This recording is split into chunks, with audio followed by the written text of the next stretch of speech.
box.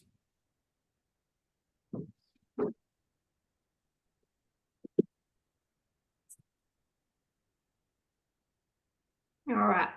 Admitting now? Yeah.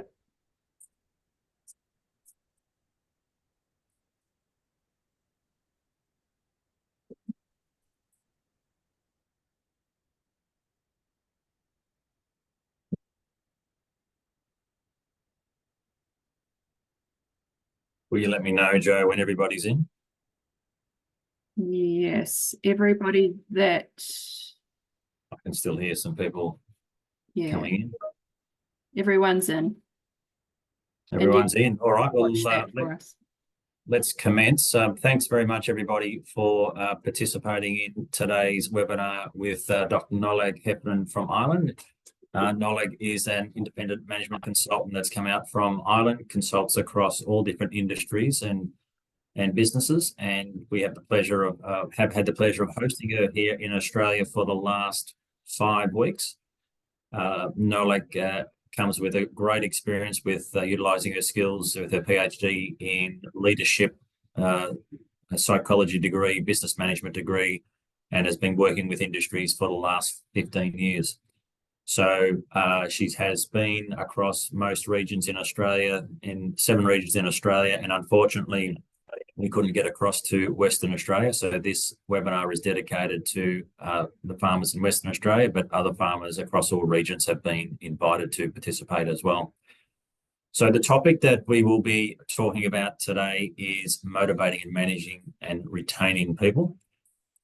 We have a number of resources similar to this that with various topics that Nollaig can talk about. She has quite a huge arsenal in her package to talk to businesses about around strategic management of people and working towards being an employer of choice. And so with that, Nollaig, I will invite you to present today for the next 2 hours. If people have questions along the way, please don't hesitate to pop those in the chat or put your hand up, and we will address those as we go. So otherwise, Nollaig will just keep powering through, but we will pause a couple of times and see if there are questions. By all means, put your hand up. So thanks very much, Joe. I will hand it now over to Nollaig.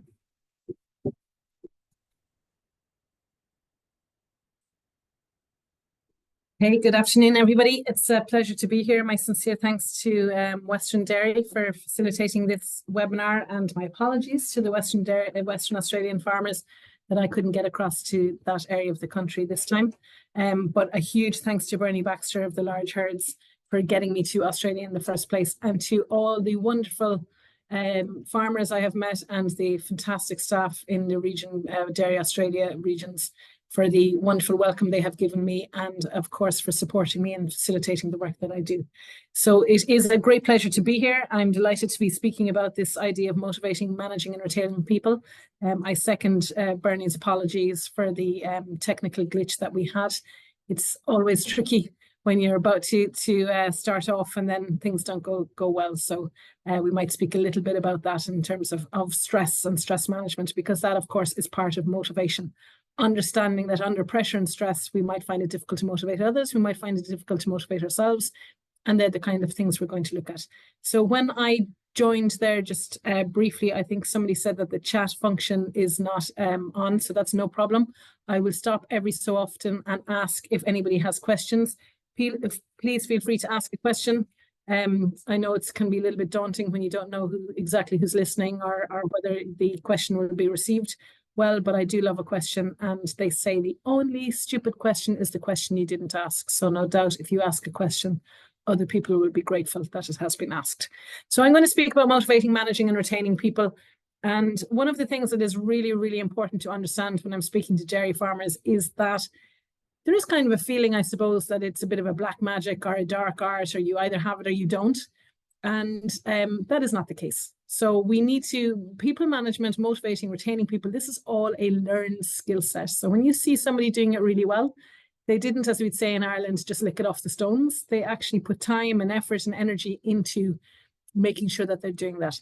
One of the challenges for the dairy industry that I would see is that if you are privileged enough to be in a position to hire people, and I mean that sincerely, the fact your business can hire people, can have, you know, that you're in a position to employ people, that is a privilege. I know sometimes you might think you're a victim of your own success, that you've got to the point where you have to hire people, but actually it is a privilege to be in a position to employ people, because it means that your business is doing well enough to do so, that it requires that additional asset. And when you stop and think about that, that's something that you should be very proud of, and that you should acknowledge and congratulate yourself for. Any business, you know, surviving in a difficult industry, and it is in truth a difficult industry in Australia. There's a lot of challenges with climate. There's lots of different things going on, and so the fact that you are in a position to employ people is fantastic. You should feel motivated by that idea. If you're here listening today, then you've taken time away from doing something else, so that's brilliant as well. So that's just something to think about as we go forward. But when it comes to motivating, managing, and retaining people, you have, as dairy farmers, a huge skill set already before you even employ people. And the reason I say that is that because people who manage people who manage and work with animals are far better placed to manage people than people who don't manage animals are. And I'll explain to you some of those things. So you have a very large skill set already that will allow you to be an excellent people manager. And I'm going to draw on those ideas frequently throughout this presentation, because I certainly don't want you to think that this is, look, it is more work, but it's not new work. It's something that you already do. You just need to transfer it to the people that you're working with. So when we look at motivation, I end up speaking a lot about cow behavior. When we're looking at managing people, I will end up speaking a lot about structure in your system. And when we look at retaining people, a lot of it will come down to very simple things that you can do today that maybe you have undervalued as useful concepts in the business. So this really isn't an expensive idea. This really isn't about spending lots of money to keep people happy. There straight away is a challenge or a falsehood. Trying to keep employees happy, you're going to be on the back foot, because happiness is subjective. So what we should be looking to be is strict but fair, and we should be looking at generating commitment across time. Okay, so motivation, we're going to speak here about motivation. My industry says motivation as, oh, everybody should be motivated, and they should be motivated every day, and they should apply themselves 100% every day. And in fact, that's not a realistic objective, because you know yourselves as people, you can't sustain 100% energy all the time. You can't be totally and utterly committed to everything all the time. It's just not sustainable. And so motivation isn't so much about everybody working at full tilt all the time. It's understanding that people have ebbs and flow in their work. It's understanding that as people's conditions and situations change, that their energy and their input in the work changes. But when we see a highly effective business that's good at motivating people long-term, so generating commitment, that's good at retaining people, it's very often down to creating simple structures, putting some time and effort into the basics, make all of the difference. So I had the pleasure of discussing this yesterday to a group, and I was really delighted at the end of it. And I said, what were kind of the take-home messages, or were there things that people could implement today? And one of the comments from one of the attendees was, what I've heard is a lot of structure will make it much easier to retain staff. And that's a great conclusion, because that is true. That's exactly what we're going to speak about today. And because you have an excellent skill set when it comes to cows, you know that already. So I'm going to speak a lot, as I said, about cows. And I'm going to start off with the idea that in a dairy business, your primary employee are your cows. Okay, so if I say that to a room of people, they take a little bit of a while to come around to that idea. Somebody will eventually go, the cows are the primary employee. In a dairy business, your cows are your primary employee. Okay? And you know loads about cows because you're dairy businesses. So what I mean by that is there's a transaction, they're an employee because you feed them and they give you milk. And when it comes to employment, you buy somebody gives you the time in your business and you pay them for that time. Because fundamentally, an employee, the asset you're buying is time. We'll come back to that idea, because when you want to retain people, making the best use of their time is actually very motivating for them to commit to the business, because you're not wasting their time and you're investing in them and valuing them. And we'll speak about that as well. So today we're going to speak very much about what you already know. And what you already know in relation to motivating, managing and retaining people is huge, because you're dairy farmers. So please don't reinvent the wheel. We will speak about motivation. A huge aspect of that is accountability. something you also do very, very well because you understand the importance of structure and, well-fenced paddocks, electrified wire on the paddocks, all of those things. We're going to use that idea because people like clarity as much as your cows do. But people will also push boundaries as much as your cows do. So when you allow slack in the boundary, you actually challenge your own system. And it's the same thing with people. So it's thinking about the skills you already have. We are going to look at stakeholders because part of the brief for today was to understand, where you invest in your time and your effort. I am going to give you a very specific model to start thinking about where does your energy go. When we start understanding who has value in our business, we become much more mindful of investing our energy there to help with motivation. A great way to keep people motivated is to remove the blockages that prevent them doing their work properly. We'll look very briefly there at lean management concepts.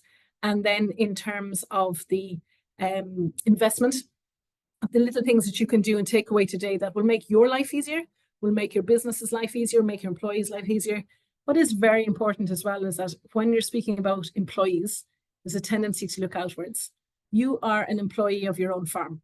Okay, so you're working hard in your farm and you're getting the return. So if you start applying these things to make your life easier, that's going to be a great place to start. What little things can I do today that are big frustrations, but they're not that complicated, and if I got rid of them, it would just make that life a little bit more simple. So we'll think about those as well as we go along. The first thing I'm going to look at here now is motivation. And I'm just mindful that Bernie Baxter, sitting here beside me, very kindly brought me in a cup of coffee, which is actually feeds straight into the bottom rung of this ladder. Okay, so keeping people fed and watered keeps them much happier. So when we look at this motivation model, it is a well-known model of motivation. There's very little advance in motivation when we look at motivation theory because, in fact, motivation cannot be measured. It is a huge area. If we look at something like today, so we've got a 2-hour session, you're motivated to get online on time. You may be motivated to sit back and relax and listen. Because it's after lunch, at some point you may be motivated to switch off and have a snooze. Once it's getting towards the end, you'll be motivated to get away and do the other things that you have to do. Halfway through, you might be motivated to jump up and fix something or get a cup of tea. So we see that there's going to be a lot of fluctuation across even a small amount of time, such as 2 hours. And therefore, motivation becomes very difficult to manage. So when we look at this model, Maslow from the 40s and 50s, there isn't a huge advance on this idea. But we can use this very, very carefully because it maps very nicely onto, or excuse me, not carefully, we can use this very, very thoroughly in a dairy business because it maps really nicely onto the triangle I'm about to show you now. So when we're looking at managing and employing people, this, by the way, is any high performance unit. It could be high performance sport. There's always a large base, which requires a lot of detail and input. And then we have that initial employment phase, and then we move towards the continuous employment. So that's what, and most like if you're looking at sport would be putting like lots of learning all of the skill set, putting in lots of time and effort into the skill set. Then in the initial phases, you're competing and you're learning to get better at that. And then ongoing, you're constantly honing your skill and making yourself that much better. But actually, there isn't a huge gain like there was when you started off first. So we're just constantly fine tuning. And that is what a high performance entity looks like. So for many of you, you'll have put huge amounts of work into getting your cows to this state that they're in now. And as I mentioned earlier, congratulations. If you're in a position to hire people, then you have actually done very well with your cows. So you put lots of thought and effort and hard work into building that business. Then you've got transition phases where you're moving away from all of the doing, or you're stabilizing and consolidating rather. And then we get to that ongoing part where you're just looking for incremental gain. And sometimes when we get to the top of that pyramid, it gets a little bit boring because we can't see those huge jumps. And that's important in motivation. When we no longer have big things to keep us motivated, what do we go after to keep us invested and engaged and involved in the business? And that in truth is actually difficult in dairy because once we stabilize a dairy system, once we consolidate it, it is arguable that dairy could be quite boring because we've got a lot of patterns across time. So where do we get motivation? Where do we keep people interested? And that's something that needs to be you need to think about that. Is it that you go for better milk quality? Is it that you go for less cell count in your milk? What are you chasing when there aren't those huge gains? But we'll speak about that. That's actually the top of the pyramid. And what this hierarchy of motivation and Maslow's hierarchy of motivation means, so the ladder that you see in front of you, the hierarchy is you can't get to that point of performance until you have fulfilled the previous layers. And at its very bottom is something that is completely controllable. So the two steps at the bottom are completely controllable. And they match straight onto that before employing a section of the employment model up on the top right. At its most basic, so I come back to Bernie's cup of coffee, biological and physiological needs. So the cup of coffee might keep me warm in winter, might keep me awake, might be just something that I enjoy drinking. So there's a motivation there. It's something that it's a kind gesture. It makes me feel good about myself, so et cetera, et cetera. Food is really useful. Luckily, in a first world country such as Australia, this ladder isn't going to be compromised or isn't going to be compromised heavily unless we allow it to be so. So, for example, if you were a seasonal or block calving system, sleep may be compromised. If people are coming in early to calve cows, or maybe your staff have all gone home, but you're still there calving cows and your sleep is compromised, so you're not as motivated or as engaged. It could be that maybe warmth is, maybe that is the problem. Maybe there's excess heat. So it could be in a very hot summer. You know, we do know when we look at emotional intelligence, actually, it's interesting. Look at the measures of emotional intelligence. One of the subscales of emotional intelligence is, one of the factors in emotional intelligence is emotional control or moods management. And there is actually a cultural skew where you see that countries that are close to the equator and have more heat have less control over their mood. And we would see that the more northern countries are always seen as cool and calm and rational because they're not exacerbated by heat. So we do know that actually heat and temperature is one of the things that can compromise your ability to focus and to be motivated. And in a country like Australia, I'm sure you completely appreciate that. Equally, in a country like Ireland, where you might be out in wet, cold winter weather, that's going to undermine your motivation as well. The Norwegians say there is no such thing as bad weather, it's only bad clothing. I've had reason to challenge that assumption recently because on the Great Ocean Road, looking at the 12 Apostles, I was wearing a Norwegian coat and got soaked to the skin. So maybe they need to review that idea. But the point is, when we undermine these basic things, we compromise our ability to get anywhere. And this is something that you can control. But of course, you know that already because you deal with cows. And you know that, you know, cows that are hungry, they'll push through wires, they'll break through fences, they'll bawl and cry and look for food if they're hungry. And they just don't behave as well as you would like them to. Whereas when they know what's happening and they know what's going on and they know that milking time is at this time and they're well fed, they will just be pretty docile and move along as they're supposed to. So you know that already. And as people who work with animals, the thing about humans is that although we are very technologically advanced in terms of all of the things that we have available to us in the current society, the human brain hasn't proportionately since our days as cavemen. So we actually behave under pressure far more like cows than we do like people, unless you have trained yourself to override those kind of animal impulses that get you into trouble. So we're looking at a group of people, dairy farmers, who understands that when you compromise or threaten a cow in any way, if she has the opportunity to, she's going to run away. If she's in a confined area, she is going to fight. So that's the flight mechanism. If she's in a confined area, she's going to go for a fight or fright, or freeze, some people call it. So fight would be headbutt or kick. And then the fright will be a freeze where she cowers and tries to be small and hopes that you don't see her. So humans do the exact same thing.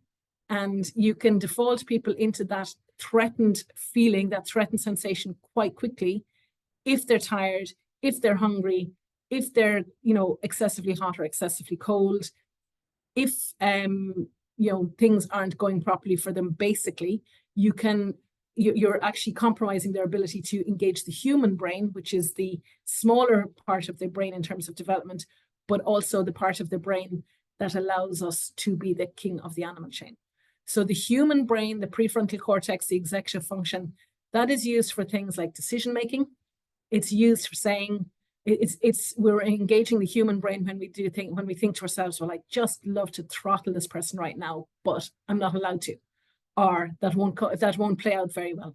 It's also the part of our brain that can look at a menu and decide between alternatives. So if I put down food in front of a hungry animal, the animal will just go at it indiscriminately. Whereas if you, as a human, even when you're hungry, you're able to say, I'll take a little bit of time here to decide what I actually want to eat, what I'd like to eat most. So that's the human brain engaged.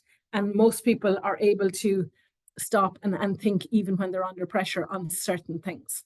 So that bottom of the rung is very, very useful to remember, because we know that food is a huge motivator. And sometimes it's a simple gesture, like, you know, somebody has had a tough day and you bring up that warm cup of coffee when they've been under pressure, or they've been out all day in hot temperatures, and you just arrive with a, you know, a cool ice pop or a lollipop. And those simple gestures related to food can be really, really useful. Making sure that people are not working so excessively that they're fatigued all the time. Huge challenge in agriculture, where we tend to see people wearing hours worked as a badge of honor, maybe being dismissive of other people for not having the same work ethic as them because they won't put in the same number of hours.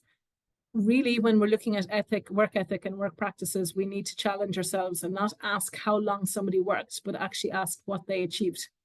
Because if you're looking for how long somebody worked, well, then I might look amazing because I worked 15 hours today, but in reality, I didn't achieve much. In fact, we know from fatigue and sleep research that you are less productive as the day goes on. So these big, long days actually aren't as productive as maybe a shorter, compact day, where they're able to focus for longer because you know that you don't have to drag out the whole day, or you know that there isn't more work in front of you. So one of the things certainly that we could start thinking about when it comes to motivating people based on this triangle would be protecting break times. Okay, so protecting break times will be having set break times and allowing people to sit down and to have their food, allowing people to sit down and have a drink, not interfering with staff and talking about work when they're on their break. The clue is in the name, it's a break. They're entitled to disconnect from the work in order to rest and be ready again for the work. That's a very simple concept that if you implement it in your workplace, you are putting good structure to the basis of the motivation triangle. Okay, so as we move to, speaking of motivation, my screen has just gone completely blank for some reason. So as we move to the next, a different call, sorry. This is where we see motivation kicking in and resilience when the computer jumps and does crazy stuff. Right, so I keep going because I can see a different screen in front of me. It's this one here, sorry, Bernie. Great, sorry about that, guys, thank you. I've had to use Bernie's computer and it just did something I didn't expect. Okay, so that is very simple and very controllable. Don't fall down in your business because you didn't protect somebody's breakfast time. Don't fall down retaining staff because you violated their break time.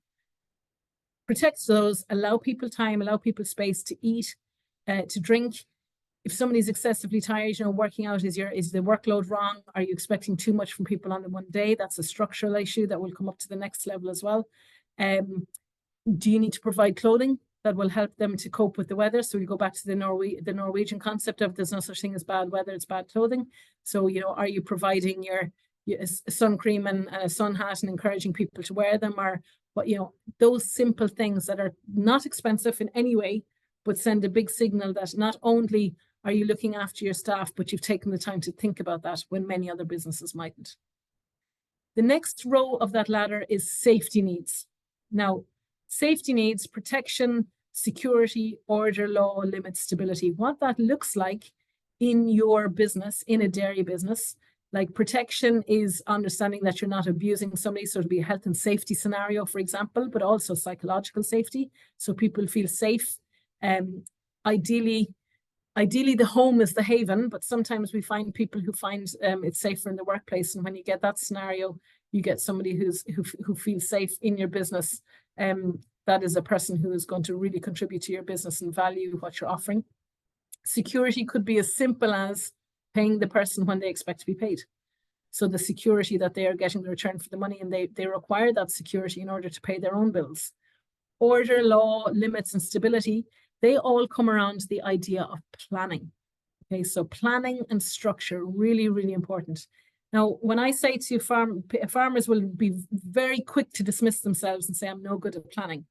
And that just cannot be true, because we know that farmers know when they're calving, know when they're breeding, know when they're vaccinating, know when they're harvesting, know when they're doing all of the things that makes them survive as a business. And if you are today in a dairy business, then you have clearly planned a lot of things very, very well. So we need to be very careful not to just dismiss ourselves and say we can't do something. Quite often when we look at people management and all of the things with people management, I would stop a group of people who say, oh, I can't do this, or I'm no good at this, and demonstrate to them how they have that skill already. They just may need to fine tune it. One of the problems in agriculture is many of those plans and all of that understanding is kept in somebody's head or in a small group of people's heads. And that is fine if that person wants to work for themselves and be on their own. But if you expect other people to come on board, you need to be good at getting that out of your head and planning so that the system can respond accordingly. That is part of law and stability and limits when we come to the second rung of the ladder, and that is going to make it much, much easier for you to protect your business, to reduce risk in your business, to help people thrive in your business, because you can honor holidays, you can give them reasonable workloads, not have unrealistic expectations, and the stability, the law and the limits, they will allow you to hold people accountable. It is very, very common for me to hear people talking about, I want to be nice to my employees. I don't want to be I don't want to police them. I don't want to be negative. You know, if I'm always at them, they're going to leave. Contrary to popular, you know, it's kind of counterintuitive, but people really do like being held accountable for a number of reasons. The leading cause of job dissatisfaction is lack of role clarity. If I don't know where I stand, I don't know what's expected of me. This is a really easy sell to a farming group. I'm just going to see some movement on the slide now, but I want to get to the next slide because it manages this better for me. If I move forward on the to the next slide, what you're going to see are paddocks. Okay, so this is a paddock along a central alley. So this is a perfect example of accountability. Don't worry, I will return to the triangle and explain the rest of it. But as we look at that second layer of the triangle of the hierarchical model of motivation that talks about stability and law and limits, you do this really, really well already. Okay, so employees, we mentioned primary employee, cows in your business. You have made it as easy as possible for the cows in your business to get to the point of work. And that looks like the picture in front of us. We have lots of, well, let's say there's a farm path up the left side of this graphic. And the farm path is you've removed all of the blockages to make it as easy as possible for your cows to get to the point of milking. You've also made it as difficult as possible for them to do the wrong thing, which is you've really well fenced, you've got good, sufficient electricity or shock going through the wire. And so anytime a cow tries to veer off the path on her way to the the dairy, you've actually prevented her from doing that. So you know this really, really well already. You're making it as easy as possible for the cows to get to the point of work. We're removing blockages to productivity. We also know that on that morning, when for whatever reason, you're expecting them to go into a particular paddock, and on their way to that paddock, another paddock wire has been left open for whatever reason. Maybe somebody's made a mistake, or they thought they had it tied on and it clicks back quickly, or something happened. And the cows, the cows now have an option to go into that paddock. The cows don't stop, and as I'd say, clap their hooves and giggle to themselves and have a little chat with each other and say, ha, we get a chance here to ruin the grass rotation and jump into the fields and cause carnage. Of course, when I say that in most dairy rooms, everybody say, my cows do that. But we know that cows don't do that. Cows go in there for the very simple reason that they can. There isn't sufficient reason not to. There isn't enough friction to stop them going into the paddock. So cows will go in because they can. And what most cows will do is, in fact, go to the furthest end to the back of the paddock, and then they will graze. You see cows getting down on their knees, and they'll graze beyond the wire as far as they can until there's sufficient reason not to. That's cows checking the boundary. Then once they know where they stand in relation to the boundary, they'll come back into the paddock itself and start to graze that grass. Humans are the exact same. People behave in the exact same way. They press boundaries, they push boundaries. Boundaries might be, a cultural example of boundaries is an Irish person will always say something, a little comment. So we might ask, a question we might ask somebody in Ireland is what county they're from. And then if they're from a different county from us, we might make a little bit of an insult about that county or say something. And that's how Irish people gauge their boundaries. Is this person going to take me very seriously and be offended by what I say? Or is this person going to be okay if I have a little bit of a poke? Are they going to be offended, or are they going to poke me back to see if I have the same boundary that they have? And once that's established, we move along. If you're from a culture that doesn't have that kind of jesting and banter at the beginning of the conversation, that can be quite uncomfortable because people don't know if you're being serious or not, if you pretend to be offended, or if you try to offend, they may actually get offended. So that's just a simple idea of boundary pushing. Employees push boundaries by seeing what they can get away with, seeing how they speak to each other, seeing what quality of work they can do. I could do this work, but if I don't do it properly, will I be corrected? Okay. Most people, however, when we look at boundaries, most people will come to your business with the ambition of making a good impression. So you cannot believe that anybody comes to your business to fail. It's just not a rational argument whatsoever. I'm really looking forward to working for a farmer. I'm going to be a failure there. Nobody comes to do that. And when we see systems where people coming with good intention and starting off with great intention and making a good impression end up not being as committed and engaged to the business as the farmer would like, it's quite often because the boundaries aren't secure for that person to know how to operate. So the boundaries really, and the wire and the shock that we see here, they are the rules of engagement that allow an employee to be committed to the workplace. I am constantly asked, how do I get my staff to show commitment? How do I get them to show initiative? What's wrong with staff? What's wrong with the next generation that they don't show any initiative? People will only show initiative if they feel safe to do so. People will only feel safe if they know where the boundaries are, if they know what they can get away with and what they won't get away with. Okay? So there's a huge risk in showing initiative. Showing initiative, if you're in Tasmania and you say, they talk about tall poppy syndrome, you get your head cut off. Like, showing initiative is being a tall poppy. It's stepping out of bounds. And if there's any risk that I will get cut down for that, well, then I'm not going to show initiative. And the risk, I am gauging the risk as I go along as to whether it's a good thing to do or not. And don't forget, they may have worked for another business where when they tried to do something really decent, they got absolutely slaughtered for it. Now, slaughter in that sense could be just somebody came down on them like, really aggressive. What the hell do you think you're doing? That's ridiculous. What kind of a moron does that? Nobody should do that. I thought you knew about farming, or, and get a very abusive response for something that they honestly thought they were doing their best and they were trying to contribute to the system. So we cannot, and you should not expect people to show initiative in your business unless they know exactly what their boundaries are. You create boundaries, and you know how to do this because you are dairy farmers. So we need to create a scenario where we're making it as easy as possible for our people to get to the point of work, and we're making it as difficult as possible for them to do the wrong thing. When you don't use tight language such as, I need you to, when you don't give people deadlines with the task, I need you to do this by 3 p.m. today, people don't know where the boundaries are. And so you're also leaving it up to people to decide what is more important. Anything that I attend to now is more important than everything else because I'm giving my energy to it. So if you expect people to apply their energy to things that you believe are important, you need to tell them how to manage their workload. That's part of structure and stability to help them to do that. So one of the things that creates boundaries and the electric fence for people are things like deadlines. Not just saying, can you go and do X, Y, Z? And then you're frustrated when it hasn't been done 2 hours later, but you never told the person that you needed it done 2 hours later. Part of boundaries include the deadline that allows me to see how urgent a job is. Okay, so this is coming back up to our triangle. Sorry, I'm just going to go to this one down here. This is back to safety needs. So those limits, that stability, that is creating boundaries for your staff. You can only do that well if you clearly understand your business. To clearly understand your business, you need to step back from your business. You need to work on your business. You need to think about all the moving parts in your business and how they relate to each other. You need to think about all the possible ways that you could employ somebody.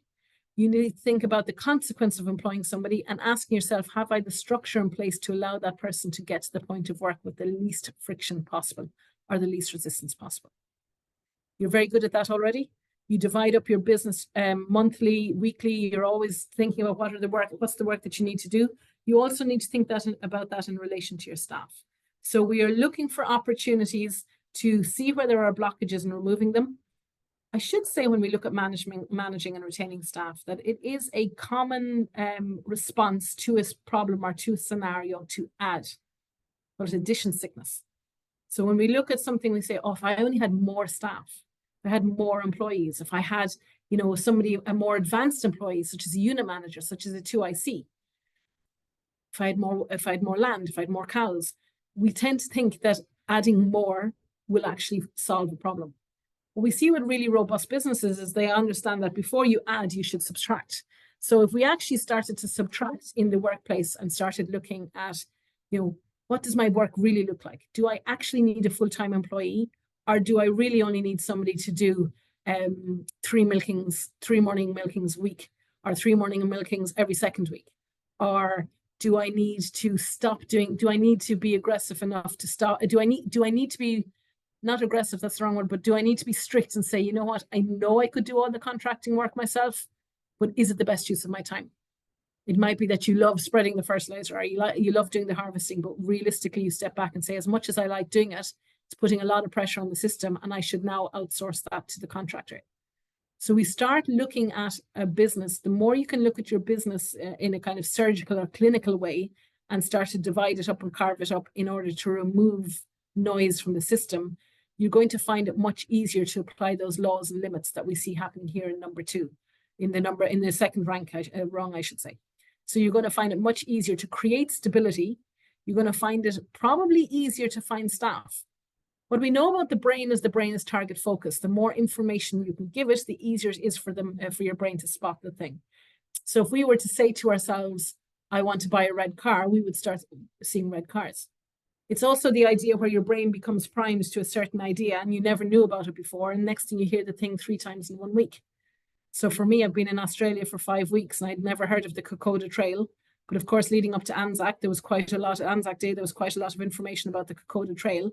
Having never heard about it before, I've heard about it nonstop, as I perceive it, because it's now a word that I have become familiar with. So when we become aware of something, it becomes much easier to hear it, to spot it, to recognize it. My point about employment is that when you carve up your business, when you understand your business better, when you can say to yourself, what I really need is a person who can do X, Y, Z, or can do this amount of milkings, the more I can tighten up my language, the easier it is to spot that person. And that person may not look anything like what you traditionally thought you needed for your business. So a common one I would hear in a dairy business is, I need a young person to keep them for life. Well, in reality, from probably maybe 20 years now, that person is actually a unicorn. They don't really exist. It's too easy now for young people to move around and they can get opportunity elsewhere. What we do find across different businesses is that, in fact, across all sectors, is that the most reliable person is the person with commitments, such as mortgage or children. Even better, mortgage and children. They don't have the option or the luxury as we might see it if we're parents and have mortgages. We might think of the luxury of moving around. They are obliged to stay local. They're obliged not to jump ship just because they're no longer motivated to work in the workplace. So when we start rethinking about it, and when we start thinking about it, it may be that there is a profile, there is a type of person that we have never actually thought about before, but could become a very good option for our business. You won't know that if you haven't broken down your business into its various parts to understand what your laws and your limits are, and to understand where there could be blockages and friction. Good example I have for that in the Irish dairy system is a very high performing dairy business. And the business owner sat down and said, what I'd really love to have is somebody to come in, a night calver, somebody just to come in for a few hours nighttime during calving and keep an eye on my herd, keep an eye on my soon to calve cows. And stepping back and thinking about it, this person happened to live quite near a built-up area and there was university, was accessible from a city that had a university. And he just decided, actually, what's the profile of somebody who's up late at night and who's happy to be there and might be able to make use of the time for themselves as well as watching my cows. And he decided it was university students who could bring their books to work, do a bit of studying while they're watching his cows, keep an eye on the cows, and there were cameras there as well, to go outside every so often and check, and then be in a position but also get their studying done. So it was a really nice scenario where this person had actually thought about what is the type of person who would be willing to be a night carver for an amount of time in my business for a very specific time of year. You know, that's a seasonal system, so that's kind of an unusual piece of work. But is there something like that? Have you not been thinking outside the box because you don't really understand what your business offers? So don't assume to add first, subtract, and then add. Once you add somebody, you need to make sure that you're making it as clear and as easy as possible for that person to understand how to do their work. You're making it as easy as possible for them to do their work properly. And it's not just about adding, by the way, it's about making life easier for yourself as an employee of the business and your incumbent employees or your existing employees. What small thing today could you do that would make your life easier? So having spent, this is my last day of a 5-week tour, having spent time in the different regions and meeting people that I have met before and spoken to before and delivered information to before, many of them had commented on, I do an exercise called the Discounted Planner. There's plenty of information available for that on the Dairy Australia website and the YouTube, thanks to Bernie Baxter for organizing webinars over the number of years. And what we find with the Discounted Planner is that it creates some structure and it creates some opportunity for people to be able to get to understand their business and to create that stability that allows you to perform. I don't remember why exactly I went onto the Discounted Planner there, but it'll come back to me in the head. It'll float back into my head in a moment. So we're looking for that opportunity to create structure. I will get a lot of pushback and people will say to me, oh, well, you know, if there's too much structure there, we're taking autonomy out of the system. You are not. It is actually counterintuitive. If you went to somebody artistic and said, let's say a poet, I go to a poet and I say, people say, oh, you know, autonomy disturbs creativity. Rules and boundaries make it very difficult to be artistic. It's actually the complete opposite is true. So if I went to a poet and said, write a poem, they wouldn't say, okay. The poet wouldn't say, okay. The poet would say, about what? How long is it supposed to be? What is the rhythm? You know, what is the general theme of it? When do you need it by? They would impose a lot of structure in order for them to know what is required. Okay, so the more structure you have in place, the more flexible you can be. At what point is it too far? So Bernie has just asked me at what point is it too far? Well, it becomes too far when it becomes bureaucracy. And we would see that in public sector, for example, where it just becomes, you know, you're writing forms to fill out forms. And that's where it becomes too far, it gets too far. In a family business, in a dairy business, we're typically in private sector, we really don't see it getting too far unless we see somebody coming in and has come from a business where it has been like details and records to the nth degree. That can happen now because somebody might have been, so that could easily happen if somebody had been burnt in another business and they've decided to just record, keep the living daylights out of it. You know, they're just so hyper conscious about the idea. And of course, there'll be many farmers who say, we're already there. We've got too much paperwork. We've got too much compliance to do. And they push against it. All of that compliance is rules of engagement. You shouldn't push against it. It allows you to know where your boundaries are. Compliance, health and safety, you know, you actually have a fantastic thing in Australia where you have very tight employment law. There's no option, there's no slack.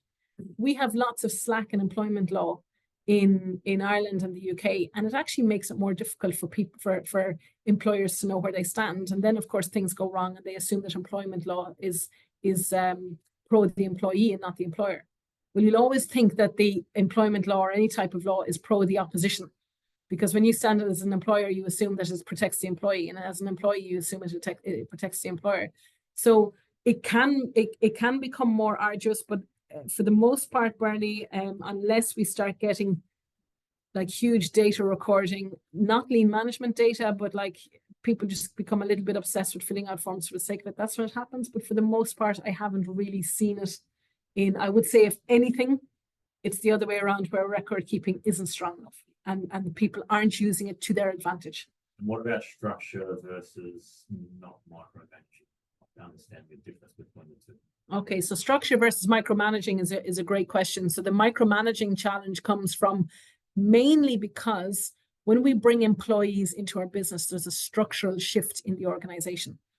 And that's a skill set in itself. So part of the skill set is if you add work on top of something, onto the top of something, you have to take work away from the bottom of it. Okay. And so that would look like if I'm a business owner and I bring in staff, I have now put work on top of myself. Therefore, I have to give way work underneath the pile, such as allowing people to milk my cows, allowing people to make decisions at a lower level than I'm working at. But if I've been the person who's made those decisions all my life, or my business is under pressure and stressed, and I'm very nervous about the consequence of a badly made decision, to the point where I've become paranoid and I feel like I need to control everything, well, then we start getting too micromanaging because there's a risk and there's a fear. Interestingly, employers, when we look at employment is a skill set. People kind of employers falling into the employment role often feel overwhelmed and out of control. So I would speak to farmers regularly and they go, God, I love cows and the system, but God, people are so frustrating, or I just don't feel confident being that employer. I don't feel confident managing them properly. And so when we see somebody who doesn't feel confident or in control, they become micromanaging. They become control freaks. It's counterproductive. The person who's micromanaging and is trying to hold on to control is actually the person who feels out of control. And so they try to grasp to everything. There's also an element of vanity, to the extent that people maybe feel that, well, you can't milk my cows as well as I can, or you'll never do it as well as I do. And once you do that, you've actually created a very difficult scenario for yourself. You've made yourself unpromotable. And if I'm indispensable, I'm unpromotable. And unpromotable as a business owner means you can't leave the farm, you can't leave the business, you don't trust anybody to do it as well as you do. So you're now hiring somebody. It requires a skill set that you're not confident in, but you've still hired them. And now you're doing more work than you ever did. And you're resenting the employee because you're feeling, well, here I am with my employee. I'm paying them money to do a job I could do with my eyes closed. And now I'm spending more time. I feel like I'm working even more than I ever did. And that's really because of that addition sickness idea. I'll just add an employee. How difficult can it be? I'll just add in something else into the system and that will solve my problem. When you're making a decision as like employment, you need to stop yourself and not to default to just add straight away. That's animal brain scenario. That's panic. I'm under pressure. Get somebody's better than nobody. Whereas in reality, what you should be doing is stopping yourself and saying, if I bring in somebody, how does that play out? Do I need to, sorry, just a message came up on the computer. It distracted me. So I need to think about how that plays out, because bringing in somebody, like, the thing is, I bring in somebody to do work for me, and I think that'll solve it. But actually, to manage somebody to do the work for you is also work. And it'll be a skill set that you don't have because you haven't learned it. So we see that dairy businesses are at a point where they've created a good enough business to manage people, to have to employ people. So they've created a scale of business that means that they bring in people. To get to that point, they've worked really hard on their cows and their staff, their cows and their system, which means they're already fatigued. And they're now embarking on the next part of the journey, which happens to be far more complicated than the cows and the grass. But they don't get the skill set to do it. So employing people often becomes far more work than the employer believes the employee returns. Okay, so that is a big challenge. And that's why we can't just automatically jump to I need to employ. Okay, so once we have got some structure in place here, and we're accounting for all of these, we're putting all that structure to make it as easy as possible.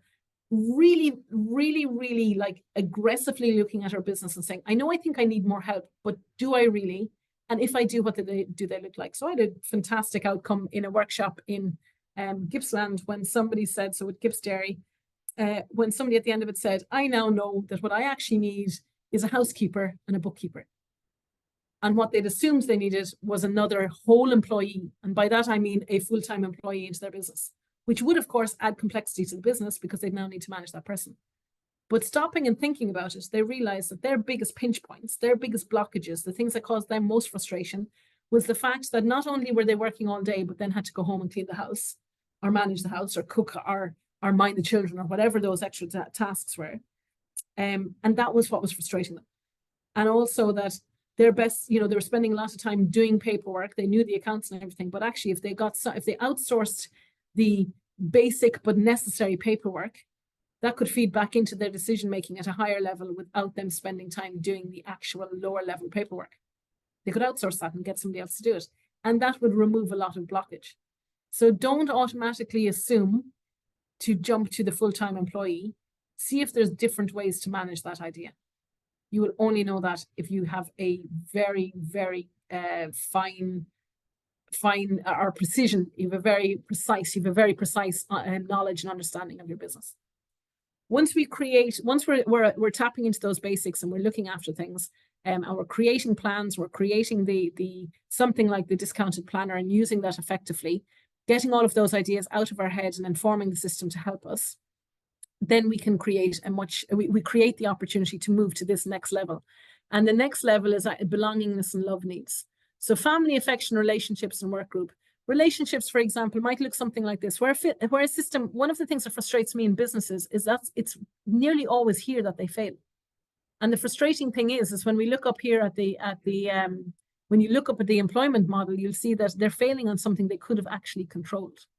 So I would often hear something like, look, the person I works for, just the nicest, really decent, really looked after me, but, that's a huge but, I could not get at home in time to collect my children. Now that's a deal breaker.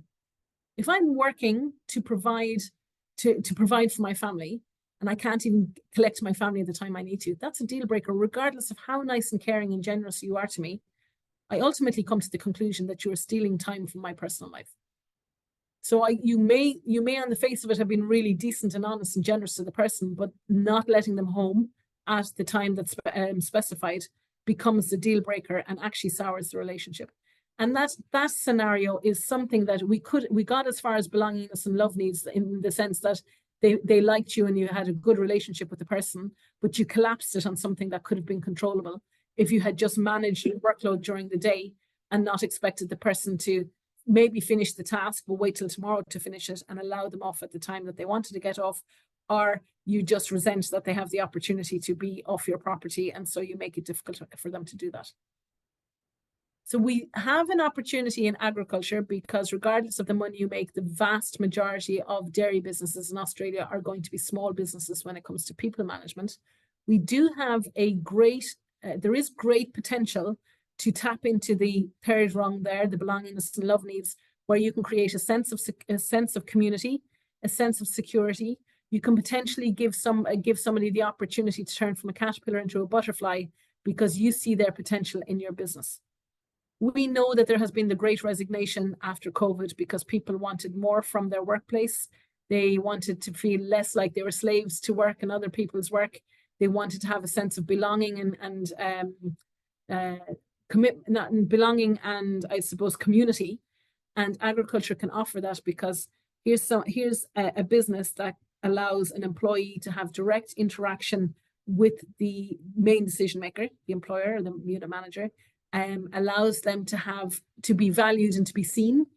And that's another skill. So we've come up again. So look, the very bottom rung is you understand that when cows are threatened, they don't perform well. If you don't have those basic things in need, the brain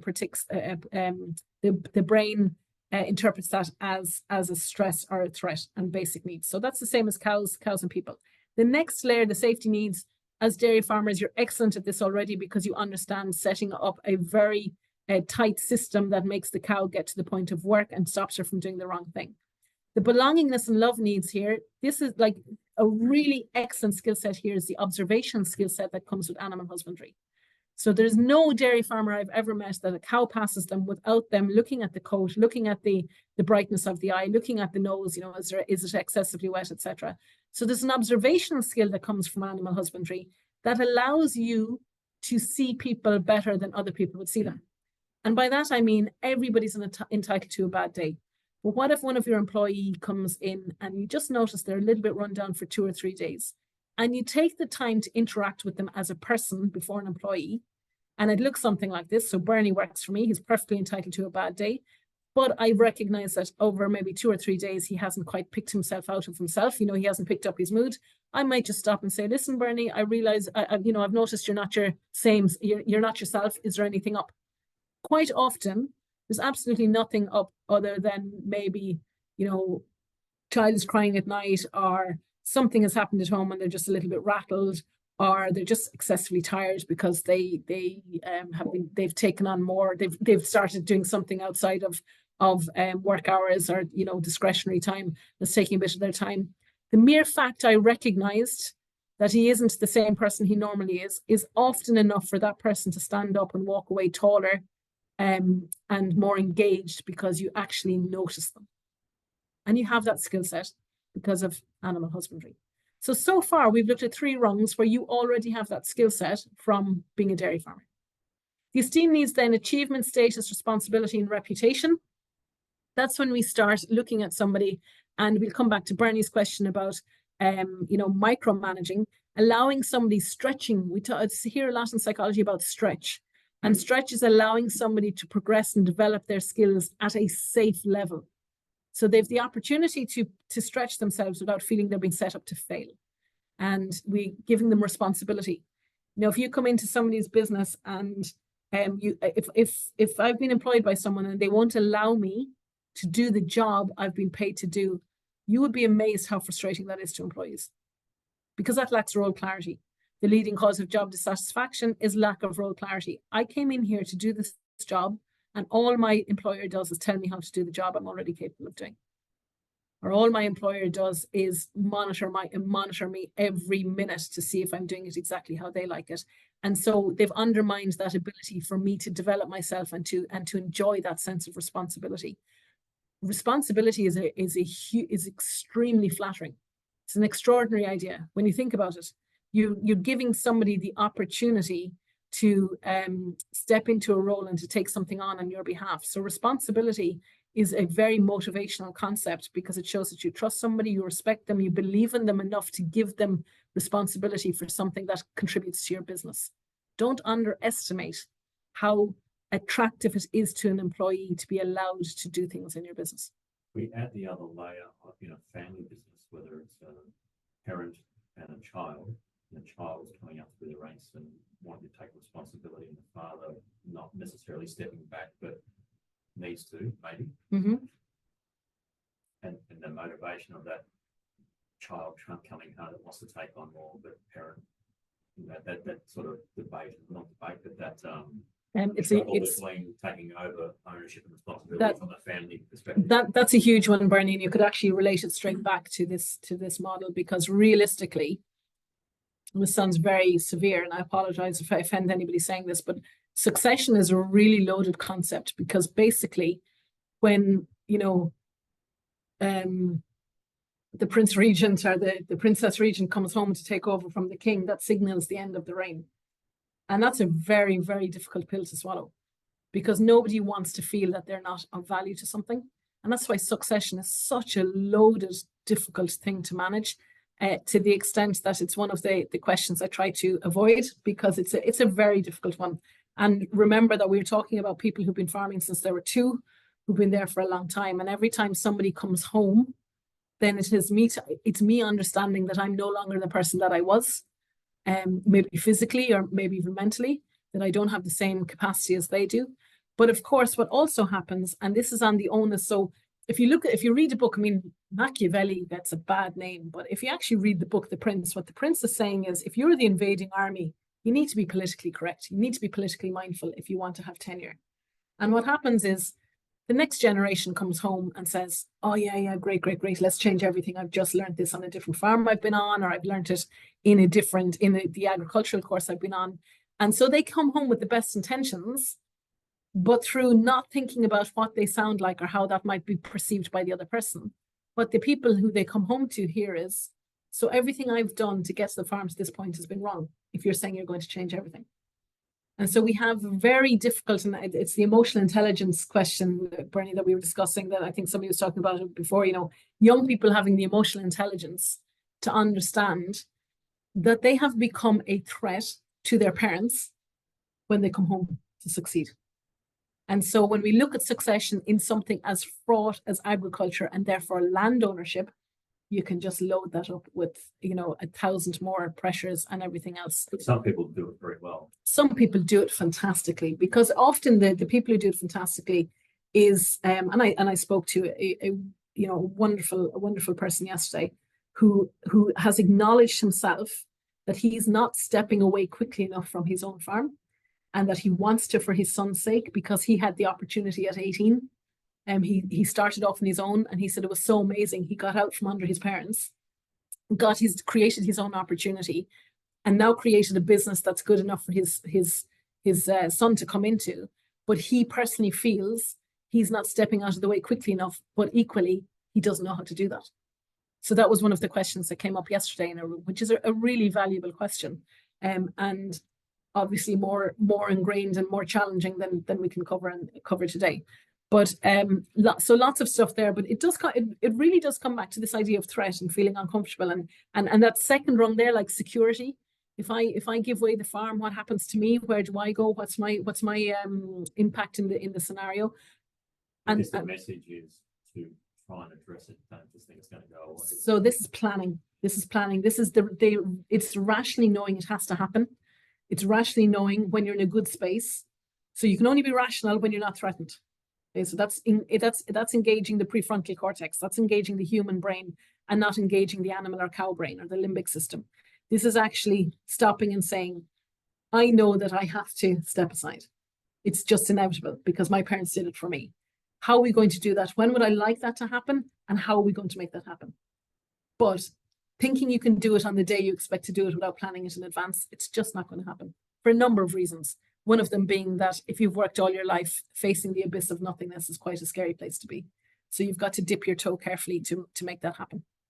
I'm going to just move on there, Bernie, because in the interest of finishing some of the stuff. But it is about motivation. I mean, that's a motivational concept as well. How do you keep people engaged when maybe they know they're exiting the business? That's another one. We've got employees who maybe aren't going to stay with you for a long time. How do you keep them engaged if they mentally have already left the business? So then we look at that esteem needs, so creating that sense of responsibility and allowing people to get on with what they need to do. And, we see things like, I mean, that achievement and responsibility, like that's almost a little bit like a paddock where you've got a backlatch, and at a certain time in the morning, the paddock just opens and the cows are able to come in themselves because you've set up a system that allows that to happen. That's kind of a similar concept to you've given the cows the responsibility to come in to be milked themselves. And then we get to self-actualization, which is personal growth and fulfillment. Now, when people expect employees to enter their business fully motivated, fully engaged, and fully desiring to work as hard as the employers do, what they're expecting is that people are entering the business at the top of that triangle, that self-actualization point. And that is just a completely unrealistic expectation. That is really setting somebody up to fail. That is basically expecting people to gallop when they haven't even learned to crawl. Okay, so we've got to think about a realistic expectation of when people enter your business. They enter your business to earn a living for money. Okay, that could be the transaction. They may enter your business to learn a skill set. If you're an employer of choice, they may have desire to work for you because you've got a good reputation and they know that'll look good in their CV, or they'll know they learn something specific. But they're coming into you for a specific reason. But it certainly won't be that they're coming to you to work as hard as you did, or that's not rational. However, through providing a really, really excellent experience for your members of staff, you can earn that right. We can get to a point where staff will enter your business for one reason, but through having a great experience with you, you will earn that right. And that's that personal growth and fulfillment up here. But of course, we may get people who get to a point where they have done everything they can do in your business and therefore need to move on. And that's about allowing somebody to go gracefully. And rationally, we know that does not have to be the end of the situation, the relationship. If you've given somebody a great experience in your business, and don't forget, employment is an experience. It's about how you made me feel. It is totally an experience. If somebody's had a great experience in your business, that is far from the end of the relationship. I work with amazing farmers who have people coming back and saying, I'm between jobs. I'm at, you know, they've worked on the farm when they were living at home or something, and they went and worked in the farm, had a great time, really felt looked after and cared for. In the meantime, while they've had their own work and been in their own roles, they've sent other people that way because they've encouraged people to work for that employer because they had such a good time. But equally, when they're between jobs, they'll ring up the farmer and say things like, I'm between jobs, I'm at home, I'm between jobs. Do you need any help? I'll happily help you out, and I don't expect to be paid. No, they're the kind of stories I hear because an employer gave somebody such a good experience, made that person feel valued. And so they want to return it. So when somebody leaves you, we live now in an age where we don't have, that doesn't have to be the end of the relationship. In fact, any single person who moves through your business for no matter what length of time becomes a brand ambassador for your business. And the brand ambassador concept is that they can tell a story about you beyond the farm gate. And so if somebody's had a great, you know, people leaving your business, that does not have to be a problem for your business. Rapid turnover based maybe on a backpacker system, that is not a bad thing for your business. That's how the system works. It is a rapid turnover. So instead of panicking about that and going, oh, I'm losing people all the time, actually understanding that because you've got rapid people moving through your business, you have the potential for more people to move through your business. I would certainly see when I came to Australia first, you know, I'd have people panicking like, oh, we're not a sustainable system. It's a backpacker system. Now, yes, that got challenged during COVID, but we're hoping COVID was a once in a lifetime, opportunity, a once in a lifetime scenario. So realistically, when we look at rapid turnover, it may not be a problem of the farm. It may just be that if you're in a backpacker system where people on short-term visas, that's why you've got high turnover, not because you're a bad employer. In the meantime, even though there's rapid turnover, all of the people in that rapid turnover are having a good experience in your business and are therefore telling their friends and family and other people in their community to come through your business because it's a great option. When we see people with rapid turnover because they're failing the employee, that's a totally different story. Often that failure happens at the bottom of this triangle. You're maybe expecting people to enter your business at the top of the triangle. And I would say, in my experience, there's a huge intolerance in farmers where people don't understand or don't get what they're talking about with one telling. And there's kind of a dismissive tone of what's wrong with them, are they idiots? Why don't they understand me? Surely it's common sense. The problem with agriculture is if you've been farming since you were 2 and have had 16 years experience by the time you're 18, well then, no, it's not common sense. It's common to you because you've done it so often. So that's where we get that challenge. So allowing somebody to leave your business gracefully, that's self-actualization. I have an interesting scenario at the moment. I'm working on an idea in Ireland where we have a number of small farmers who are struggling to attract. They're very good farmers. They provide excellent skill sets to the people who come through their business, but they feel they haven't got a progression. They haven't a stepping stone within their business. However, they work in the vicinity of a very high-performing business that has a great reputation.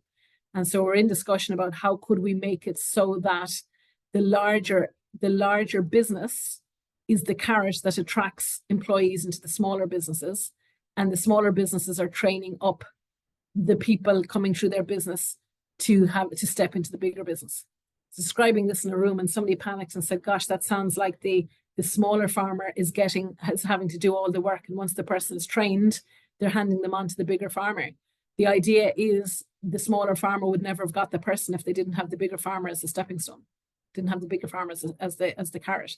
So you've got quite a nice symbiotic relationship where you've got the offer of the bigger farmer as a progression if somebody comes into the business that allows the smaller farmer to actually attract people, and then they're working on and developing those people, and those people move on to the next, move into the bigger business. Now, of course, this is working with farmers who enjoy developing people. That's something they enjoy about farming. They like passing on their skill set. They like managing people. So that's an easy win for them. They're more than happy to invest their skills in somebody, knowing that they will, when that person has to leave them, because they inevitably do, they'll have another person coming through because there's such a big carrot at the other side in terms of working for the larger business. Okay, So quite a lot of information there. Maslow's hierarchy of needs. Oh, I do remember why I was talking about the planners. And the reason I was talking about the planners was if we go back to that second step, safety needs, protection, orders, law, limits, and stability, that planning concept is really, really important. And I get a lot of pushback about planning because people say, oh, I tried to plan and it failed. You know, there is an expression that failing to plan is planning to fail. But it's as simple as this.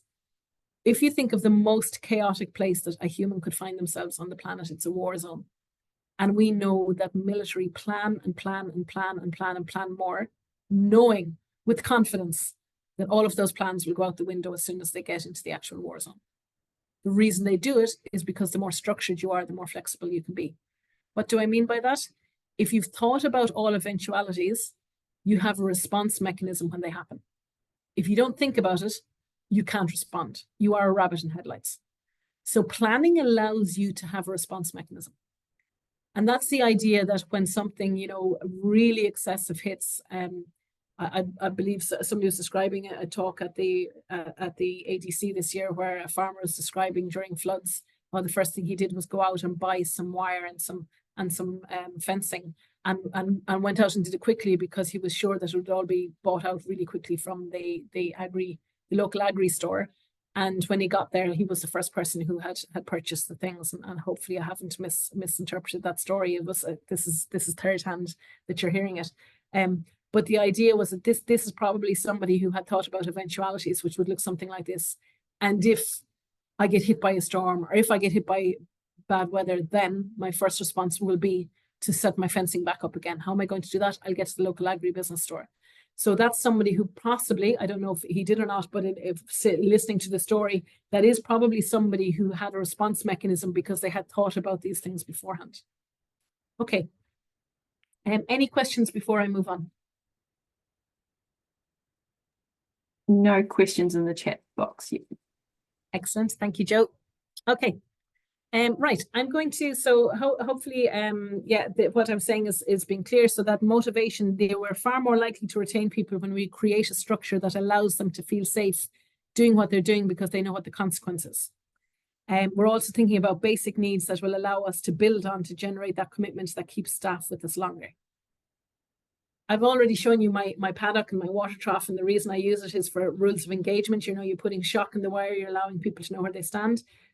We look at this concept of compliance. In a first world country, the food production is heavily regulated. There's huge standards in relation to what is allowed to go into the human chain. So as you will be heavily regulated and forced to be compliant as the business owner and the supplier, you should be passing that responsibility down to your staff. Because you will be, I'm not saying abdicate responsibility, but you should be passing, abdicating accountability, but you should be passing on responsibility where you're expecting people to perform to a certain standard. And this is one of the challenges. Like I get a lot of arm wrestling and a lot of frustration in rooms because from a psychology point of view, an understanding that people aren't, that the vast majority of people are emotional or intuitive in their decision making, not rational, means that in fact bonusing as a structure doesn't work. And so compliance should be part and parcel of the work. That means milk quality shouldn't be something that needs to be incentivized. It should be something that is a given when we police and we manage the workplace. The minute we start bonusing for something, it means we're paying somebody twice for a job they've already been expected to do. It also, because humans normalize very quickly. Human normalized very quickly. We spent 2 years in COVID, and as soon as it was over, we stopped doing all the things we were doing very quickly. Like how often do we see someone, we now look at somebody with a mask going, God, what's wrong with that person? Are they not sick and pretending they have COVID? Okay. So we very quickly dump behavior or normalized behavior. And one of the things is if you start incentivizing people, it becomes normal and they expect it. And they're very resentful when they don't get it. So we shouldn't, when we look at compliance, you should not be you really shouldn't be bonusing somebody for a job they're already expected to do. Compliance should be part of the accountability. In order for people to know where they stand and what's allowable, you need to set out your standards and your rules of engagement when that person comes into your business as soon as possible. You then need to police it. You need to hold people accountable. Now, people really don't want to hear that. What? I've got to police it? Can't they use common sense? Well, the most common thing about common sense is that it's not common. And also, policing and holding people accountable to standards is a short-term pain for long-term gain. It also creates a self-regulating system, which you know already because you understand cow behavior. So when you introduce cows into your herd, so you bring in new heifers or cows into your existing herd, the herd will regulate those new cows for you. So they'll go over and they'll investigate the new animals, and they'll have a look at them, and when one of them tries to be a little bit uppity and decides to put themselves into the wrong pecking order or going into the dairy, they will very quickly get regulated by the other cows who are saying, no way, newcomers always go to the back of the line, you're not going in front of me. And they very quickly get the new cows to conform to the herd behavior. Okay? That's what happens when you police properly in the beginning. When you police and hold people accountable, you may have to do it initially. You're setting standards, you're creating standards, you're making sure that people do the right thing at the right time. And once you've done that, when new employees come in, they will do that for you. Okay, the existing staff will do that for you. And it'll look something like this. A person works for me. Okay, so they work for me and I spend time and effort managing that person. And I say, this is how we do it around here. And I correct them in a timely fashion. I correct them in a timely fashion. That means I stop them doing what they're doing wrong and I help them to do it right. I also, part of my correction is when they are doing it right, I tell them they're doing it right so they can repeat that behavior. Don't be the person who's always telling people what they're doing wrong. You need to help them to spot when they're doing it right so they can repeat that. So we get to a point where I'm happy with the standards that my employee has. I now bring in a new employee. When the new employee does something that is against the standards we have set up, my original employee will say, no, that's not how we do things around here. This is how we do it. And so my existing employee that I spent time giving the standards to now regulates the new employee. That's a self-regulating system. So that time and effort, just like your cows regulated, they know the setup in your farm, and they regulate the new cows coming into the herd. So yes, policing and holding people accountable seems boring, seems childish. You wish you were dealing with adults. You hear all these conversations in your head. That is really just you trying to avoid something you're not comfortable doing. One of the main reasons you're not comfortable doing it is because you haven't set out your standards of engagement in the first place. It may also be that you're doing it for the first time and so you're not used to doing it and you see it as conflict or aggression. If you are protecting your business objectives, if you know what you're saying yes to, it's very easy to say no to the wrong behavior. This will become much, much easier when you have surgically and clinically assessed your business for readiness to bring in employees. You'll find it quite easy to create a correction. Where we get people struggling is because maybe they haven't done it before and now they feel a little bit naughty coming in and saying, well, I know you got away with that for months, but you shouldn't have been really, so now I'm going to hold you accountable to it. People are uncomfortable doing that. However, today is the first day of the rest of your life, so don't feel that just because you've always done it wrong, you need to continue to do so. Take the opportunity. There was a good comment made in one of the rooms saying, the new financial year is coming up. You can use that as a cutting point, as an opening point or a closing point, where you say, right, from now on, we're changing this behavior, we're changing this approach. And that creates quite a nice little bit of a flow. But by all means, feel free to blame me. I won't be there to take the slack or the blame when you turn around and say, I listened to some Irish person who suggested we did this, so maybe we'll try it. Don't say maybe. Maybe allows you the slack not to have to do it. Say, we're going to do this because it's right for the business. And then the correction versus a telling off that I've mentioned. So when we do this really, really well, things become much, much easier. We start realizing who are the people who are genuinely trying to contribute to our business and who are the people who are less willing to get on with what we need them to get on with. And it's at this point we now need to introduce another very good skill set that dairy farmers have, and we need to introduce the culling policy. And a culling policy is the willingness to remove people who are not right for your system. Now, that's a very big challenge for somebody who's overwhelmed and who thinks, excuse me, it's better to have somebody than to have nobody. Or there's so much work to do, what are we going to do? When that happens, we need to be very mindful that every day you keep the wrong person, you are rewarding that person and you are punishing everybody else. Okay, so this is very important. We need to remove people who are not right for the system. We wouldn't hang on to a cow that isn't productive. By holding on to the wrong person, you aren't creating the vacuum to attract the right person. So you're hanging on to somebody for the sake of it, and all the time it's not giving you the opportunity to get the right person for your business who could dramatically drive your business forward. So what we need to think about, I just for the first time realized my name was Bernard Baxter down there. That just spotted that, sorry, distracted. Okay, so what we need to think about is who's in my system and should they be there, and do I need to remove them? Now, it is much easier to remove somebody with a clear conscience. And the clear conscience looks like this. There's somebody in your system that maybe shouldn't be there. You put a deadline on their exit. You work every day as hard as you can to give that person the opportunity to perform in your business. And if they don't meet up, and you have realistic standards, so you're not comparing them to yourself, because of course, if you're comparing them to yourself, that's unrealistic because you're an expert in your own business. And that could be you're being excessively hard on that person, in which case everybody would have to exit your business because nobody's going to live up to it. So we have realistic expectations. We decide that I'm not sure about this person. I probably do need to exit them, but I need to do that with a clear conscience. I need to have an informed decision and not just do it on gut feeling. So I put a deadline on it, let's say the 1st of September.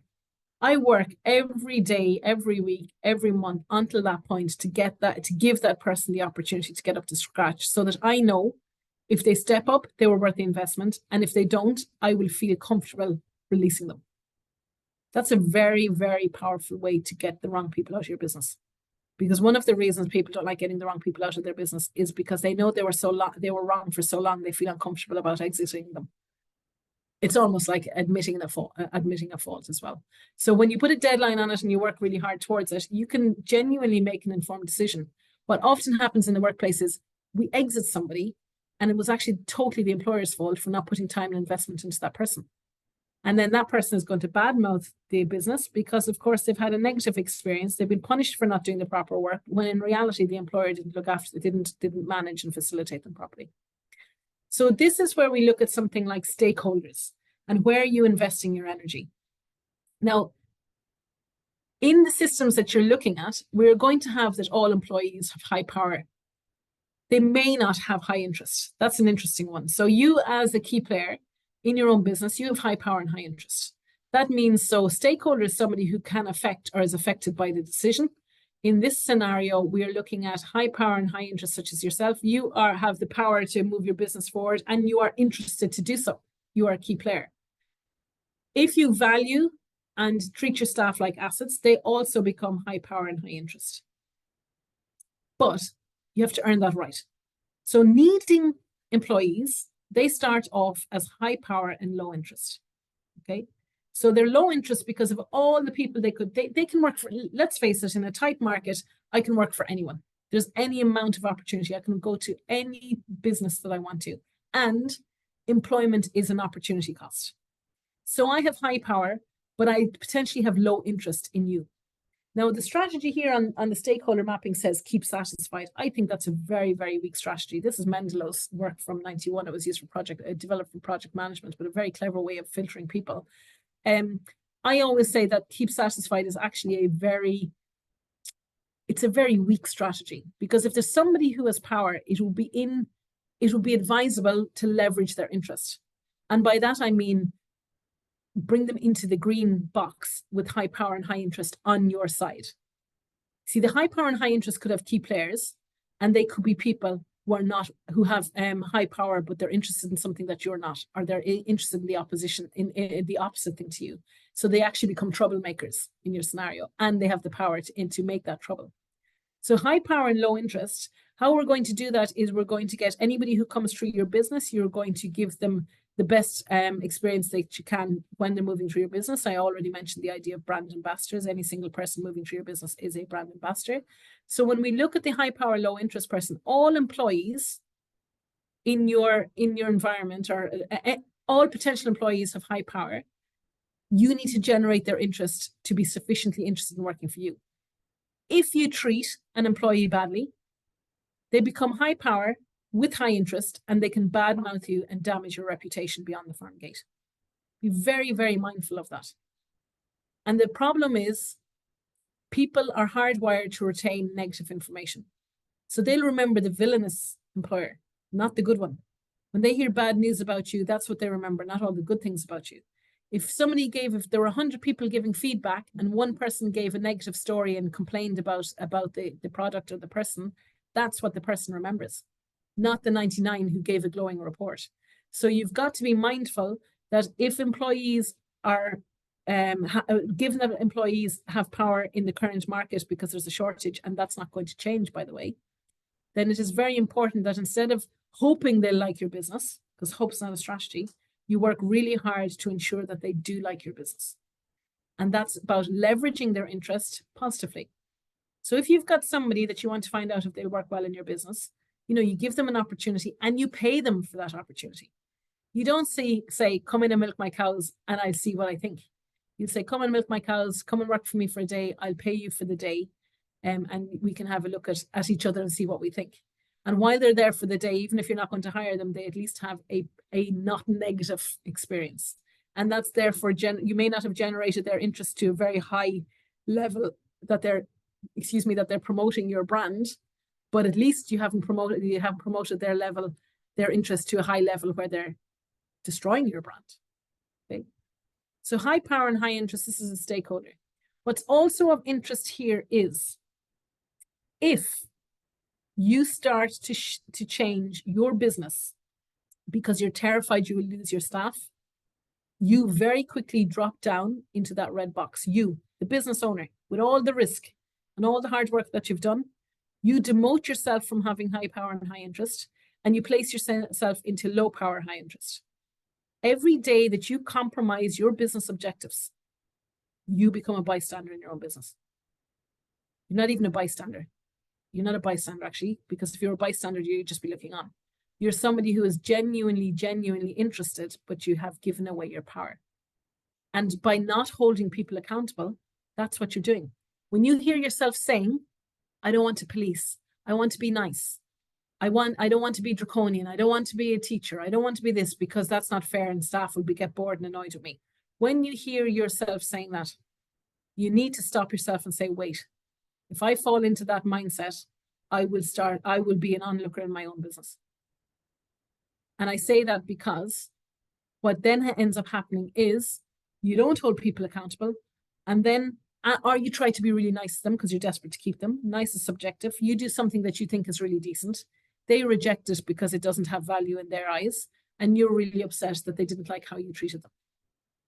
I hear this all the time. But I was so nice and I did this for my employees and they just went off and they left, or they said this back to me, or all of these things.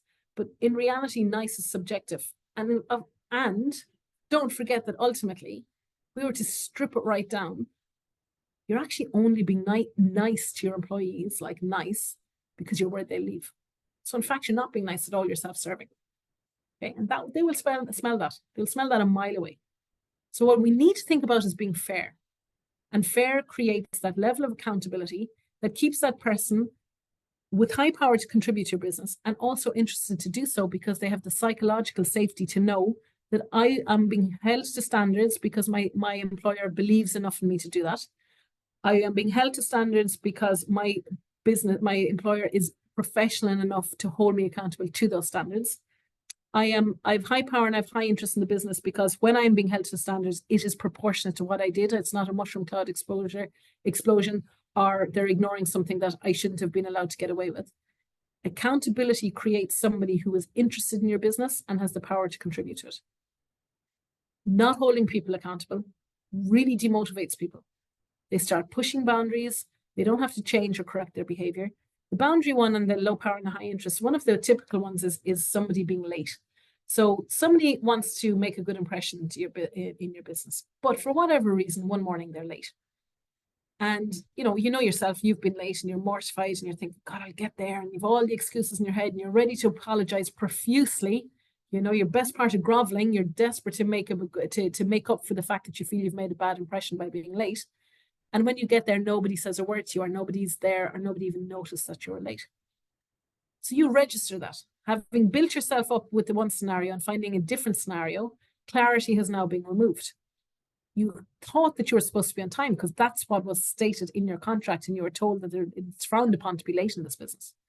And so The next few days, you want to make a good impression. You didn't like feeling late. You didn't like the stress of coming to work. You didn't like the worry about having to explain why you were late and the risk of what was going to be said to you. And so you behave properly for a few days. And then for whatever reason, you're late again. And yet again, no consequence. Now you know that there isn't a consequence, despite you being very strongly told that there was a consequence to lateness. You realize there isn't one, and then you start pushing it. So this is very, very typical when we don't have accountability. The main reason that people push boundaries and slip into dirty behavior is because behavior exists because it's allowed to.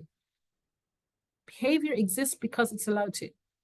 Not having shock in the wire, having slack wire that the cows can step over, walk through, or just, disregard. They will. Not because they're naughty, but because they can. Why wouldn't they? There isn't sufficient reason to stop them. So when we see, and I hear this all the time, oh, my staff do this, that, and the other, you've got to stop and say, why? Why are they doing that? How has that happened?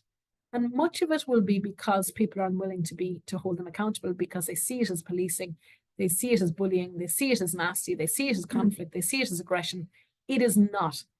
It is protecting your business objectives. It is protecting your own power within the business. It is creating a stable environment in which people can do their work properly, and when done so properly, will allow them to show initiative. That glorious word that every farmer wants to hear. Why can't people decide when they finish one job, why can't they look for the next job? Why would they, unless they know the rules of engagement? That's low power, high interest. That's creating a low power, high interest. And then we've got low power, low interest, which is minimal effort. We're not going to worry about what other people say to us. We certainly shouldn't worry when we hear when you look around you and dairy farmers are saying, don't employ this person, don't employ that person. There's a nice thing, I don't know if it applies in Australian law, but it's a really good thing in Irish law, Irish employment law and UK employment law, that you give no reference, you give a good reference or no reference, but you're not allowed to give a bad reference. And the reason you're not allowed to give a bad reference is because I could be the tyrant boss and I shouldn't have the right to ruin your potential to work somewhere else. You may have been a bad employee because I'm a bad employer. You probably weren't a bad employee if I was a bad employer. I'm just writing you off as a bad employee. So sometimes we have to ignore what other people say. We have to make informed decisions. We have to think about different ways to do things. And that's where you would say, the low power, low interest, plenty of people will have opinions about your business. You need to stop and think who they are and if they deserve airtime to listen to your business. So one of the things I was asked to look at today was the stakeholder concept. Stakeholders to me is where you're investing your energy. If you're investing your energy in staff that are continuously difficult and continuously causing problems for you, every day you do that, you are not investing in, that's an opportunity cost of time. You spend time investing in staff that are troublesome, who are you not investing in? You're rewarding that person by giving them attention. They may be very clever individuals who have realized if they're troublesome, they get a lot of your attention. That's clever. Our children do that. We learned that from when we were younger. The more noise we make, the more attention we get. That's the bawling calf in the shed that wants to get your attention, and it works because you feed that calf before you go and address the sick calf. So think about where you're investing your energy. Who's interested and who's got power? If you over attribute power to your staff, there is a risk you will undervalue your own position and therefore become a low power, high interest person. Stick with your compliance, stick with your rules of engagement, create a really strong induction phase so people know where they stand in relation to boundaries. And that's going to allow you to invest your time in the right people. If people don't like that structure and that way of doing things, maybe you have to say to yourself, this is what we're doing, driving the business forward. We may have to lose people who can't come on board with that idea. And that does happen. And the struggle is, if you haven't done it already, introducing a new behavior quite often generates discomfort for the existing people. They resist it. Why are we doing this now? I was happy rocking in at 6:20. Why do I have to come in at 6 o'clock? I was happy taking a much longer break time than I used to. Why are we now putting in all of this structure? So I work with a lot of businesses where they will have grown their business and they'll bring me in at a point where they've got to a scale where they can't touch everything, which would be similar to many of yourselves. And they bring me in to put in structure and to organize it. Quite often, The biggest resistors are the people who created the business because they don't like their time being hemmed in. They see it as negative.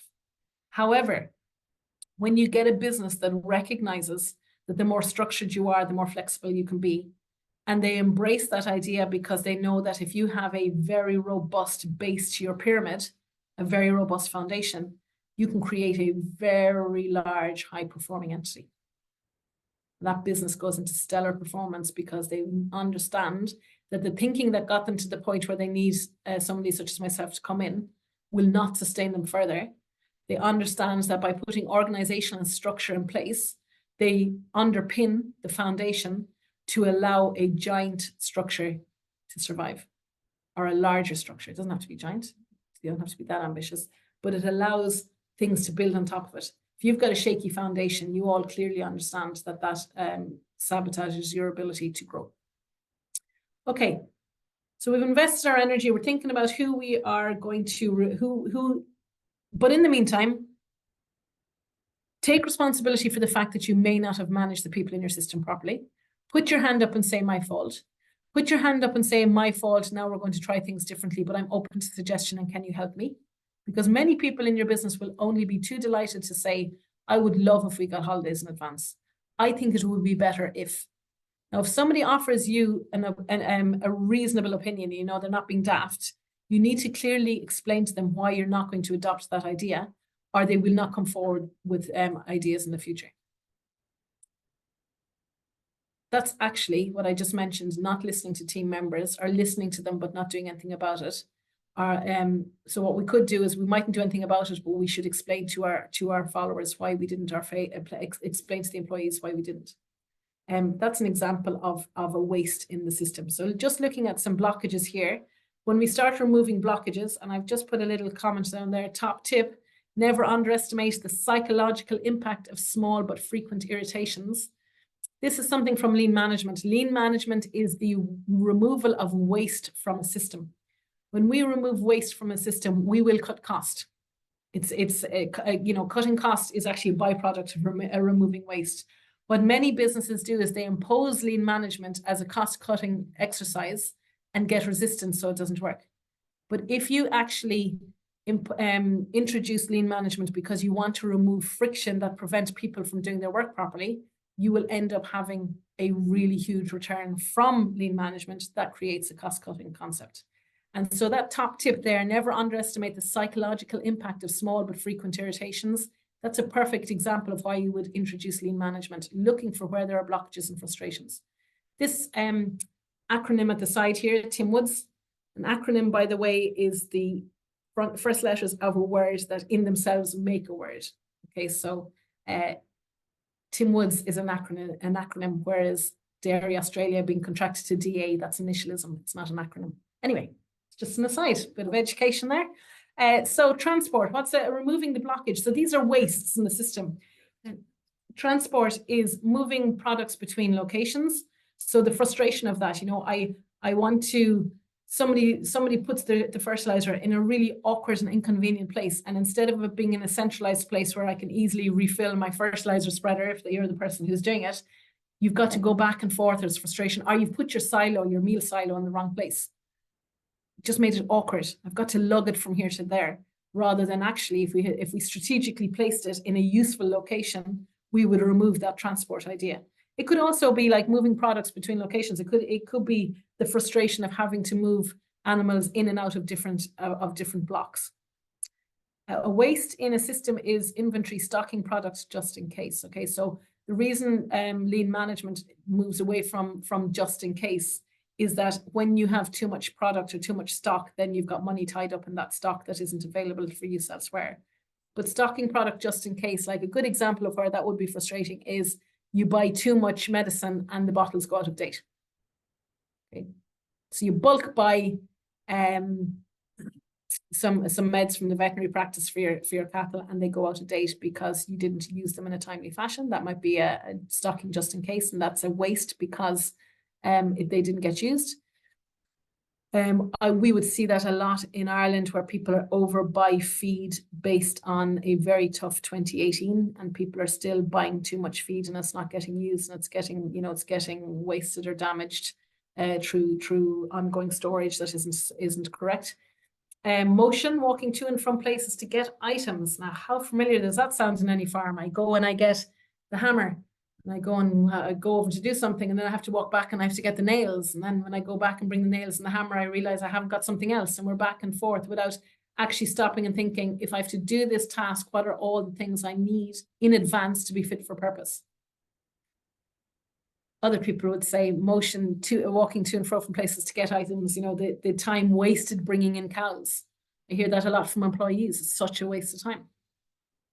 Is there a better way to, you know, manage? You know, people would say we tend to have the inner blocks and the outer blocks. We keep the cows near the dairy for the guys coming in the morning because they're coming so early. We don't want to make it any more difficult for them. And then they go to different paddocks during the day and they come back to the closer paddocks at nighttime, just so there isn't that big walking around trying to collect cows in the before morning milking. Waiting, product in a work queue. So if we've got to go a long way to get in the cows, is there somebody waiting at the dairy for those cows to come, and they're not coming forthwith, and so a person is waiting doing nothing. So it's not just that the product is in a work queue, but actually the person is waiting in a work queue. Overproduction, making too much. So again, that might be having feed that goes off because we made too much of it and it wasn't properly stored. Making too much milk would certainly have been a problem in abolition of the quota in Ireland, where we heard frequently of farmers dumping milk down drains because they were going to be penalised for producing that. And of course, that's why the quota was introduced in the first place, because Europe ended up in a place of butter mountains, milk and wine lakes. And so they introduced a quota to manage that production.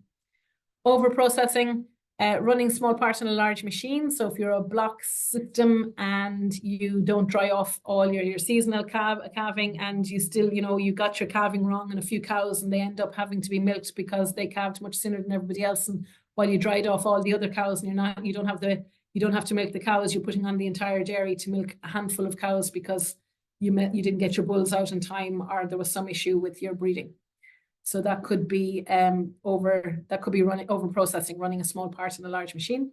Defects, there is nothing worse than going to do a job and the tool breaks. Make sure you have tools fit for purpose. It's very common for people to say, oh, I just get the cheap tool because it'll get broken anyway, without the understanding that it's getting broken because it's the cheap tool. So the frustration for people, that's a good example there. And on the top tip, never underestimate the psychological impact of small but frequent irritations. Across all sectors, the activity that wastes most time and causes most frustration is looking for things. Okay, you go out you want to couple of cows, you know, you've got a handful of cows and you need to do some hoof trimming and you can't find the hoof trimming knife. You're all ready and prepped and ready to go to get it done, and you can't because the tools you need aren't available. You're not fit for purpose. It's very frustrating. And so we see things in lean management like shadow boards, etc. And Jana Hocken from New Zealand would be well known for her work in lean management in dairy. Skills unused and not listening to team members ideas is just, you know, it is crippling to a business. When you are working at the coalface, you know more about what's happening than potentially your business owner or your unit manager, because you're doing it day in, day out and you're understanding it. So the more that we can listen to team members' ideas, the better it is to inform the system as what needs to be done. And that's actually a comment when we come to employing people, that you need to involve, if I'm selecting an employee, but I'm not going to be spending much time working with them, and I select them to work with somebody who's going to spend every day with them, but I don't involve that person in the process, well, I have just contravened the concept of lean management, which is not listening to team members' ideas. Because the most likely, one of the main reasons that staff fail is because they are sabotaged by existing or incumbent staff. One of the reasons that happens is because somebody removed from the point of work selects that person and expects the person existing at that point of work to just cope with the new person. So it's very valuable to get existing employees involved in the selection of new employees, because if you're working with them every day, you really should have a say on whether you like them or not, because if you don't, you're going to make it as difficult as possible for them to survive in the workplace. Even if you don't consciously sabotage them, you do it unconsciously. However, if you get your employees to be part of that process and they say, yes, I really like that person, you have now generated a level of commitment where your existing employee feels obliged to make the new employee, to facilitate the new employee to do their job properly. Otherwise, they lose face because they put their head up and said, this is the person that I want. And so if that person fails, they know that it'll come back on them. So that's a good example of failing to use skills in the business, assuming to employ somebody without getting the opinion and the without giving the people who will be working closest with that person an opportunity to get a feel for that person before they're hired. Sorry, just a question, Nollaig. Yeah. You sort of have touched on that. I apologize. I'm just having camera issues, so I can't turn my camera on. How can you manage conflict between staff members effectively, i.e. like personality conflicts and hierarchy conflicts? So I'll answer it quickly because in terms of just time constraints to finish the presentation, but the conflict that we see in the workplace, the vast majority of conflict in the workplace is because the people who have to work with that person haven't been involved in that process of selection. And especially in small teams, like if we work in a large business, one person can be diluted. But if you come into a dairy business where you might be, you know, one of the bigger businesses I'll have come across will have had 20 employees in it. Like that's looking at a big business in dairy. There are bigger businesses, of course, but the vast majority of them, we're not really getting much beyond 5 people. And so if one person is a bad egg or not suitable, like that has a big impact. You can't, that's 20% of your workforce causing trouble. You can't really dilute that person. So what we need to do is get stronger at our selection process so that we're not getting caught out by our own biases. We bring a number of people into that process in situational interviewing. And also along the way, creating a fair and definite accountability structure where everybody is being held accountable. Like if for a second, a person believes there's a class pet or a favorite, or there's a sense of unfairness, that will cause a lot of friction in the workplace. So the biggest thing with employers is setting out rules of engagement in the beginning. It's policing those hard and fast to set up that culture and dipping in every now and again to make sure that those boundaries aren't being challenged or pushed and that negative stuff isn't coming in. But if there's somebody who's causing a lot of trouble, first of all, don't take other people's opinion at face value. Look for evidence. So somebody comes in and says, oh, Bernie is really difficult to work for. It might be the other person doing a power play because they're jealous of Bernie's capacity to work, or they think that I prefer Bernie to them, or there's some threat there. And so they try to badmouth him to make me have a bad opinion of them. It would be really foolish of me to go and attack Bernie for doing something without actually triangulating that that's what happened. So we're trying to make the system as fair as possible. And humans do, you know, people do create power plays and different challenges that will become quite toxic if they're not intervened. So we need to get into those as quickly as possible. When you said about having more people involved in the hiring process, you're referring to members of the team with that person who will work closely with. Yeah, so what we know is that the interviewing process is the least effective method of selection. And the most successful method of selection is something called situational interviewing, which is if somebody has experience, you give them a chance to do the job. But if they don't have experience, you know, you have other ways of thinking about how will you do it. But what is useful is, let's say, for example, I want to bring in a new employee. I could use 3 people. So I'm not going to be working with that person that much. I might bring in somebody who they're going to be milking with a lot. And I might bring in, maybe I think my husband or wife or son or somebody has a good judge of character. So I might bring them in as a third party into that review process. And what it would look like is I speak to them in the office. Somebody else takes them out to see the cows, and somebody else takes them to look at the grass or to look at some other aspect of the farm. All 3 of them are during that phase, assessing them and thinking about them and working with them. If all 3 people dislike that person at that point, you would be very, very foolish to hire that person. If, however, I like the person and the 2 people who would be working with them all the time don't, then you would be very foolish to listen to my opinion because I won't have to put up with the person given I don't like them. If, however, I don't like them and the people who are going to be working with them all the time do, then I should give weight to the people who are spending a lot of time with them. And that overrides a bias that we have as individuals where we make very quick assessments about what we think about someone. That's a really powerful way to stop internal sabotage and conflict and bickering and nastiness that can sneak in, typically because people feel it's unfair how the selection process went. And that might also involve somebody existing in the business thinking, well, that's really unfair. They're bringing in a 2IC or a unit manager from outside, and I'd have loved the opportunity to jump at that job. That's exactly what I want from this business, and I wasn't given that chance. And so I'm unwilling to support the new person because I feel hard done by or bitter by the organization. Okay, I'll take a couple of questions after if there is any time, but I'll just finish my content here. Ongoing commitment, we should be to create that structure that allows people to perform properly in the workplace. We should be conscious of health and safety. We should tighten up our employment basics. Sometimes just through conversation, we realize a slight adjustment of employment basics might make a huge difference to our employees who we value and mightn't hurt the business at all. That might be slightly changing your finishing time because somebody's got kids to meet, or, you know, just restructuring a little bit. Facilities, they don't have to be big and fancy and 5-star hotel, but they should at least be somewhere that people can have a bit of privacy, that they can sit down and have a cup of tea without being interrupted, and feel warm and are sheltered. Work practices, looking to remove drudgery, those blockages that I mentioned with lean management. Personal ongoing commitment, the support, just personally, just remembering that first and foremost, they are not labor units as they appear on your profit and loss account, profit and loss sheet as a cost. They are people. You don't call your cows milk units. So just dealing with them as people first and employees afterwards will just get you so far down the track. It's immoral almost that it takes such small human interactions to be the employer of choice in industries.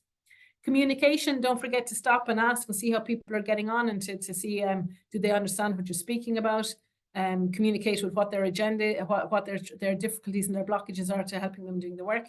Resources available, again, we come back to lean management and shadow boards, having the tools available, preferably at the point of use so that I'm not wasting time looking for them. If you have shadow boards that are empty, well, then you haven't policed them. Shadow boards aren't the answer. You have to police the shadow boards to make people use them. So shadow boards is visual management, where you would have the picture of the tool on the board and it's glaringly obvious when it's missing. And so you go and you realize that Mary Jane was on the roster on the day that the hooves were being trimmed, therefore she's the last likely person to have had the hoof trimmer. So you go to her and you say, why hasn't that been returned? And she returns it, etc. And accountability, holding people accountable for the correct behavior. That's saying no, that we don't accept that here. And in that scenario, you are going to correct the behavior, not the person.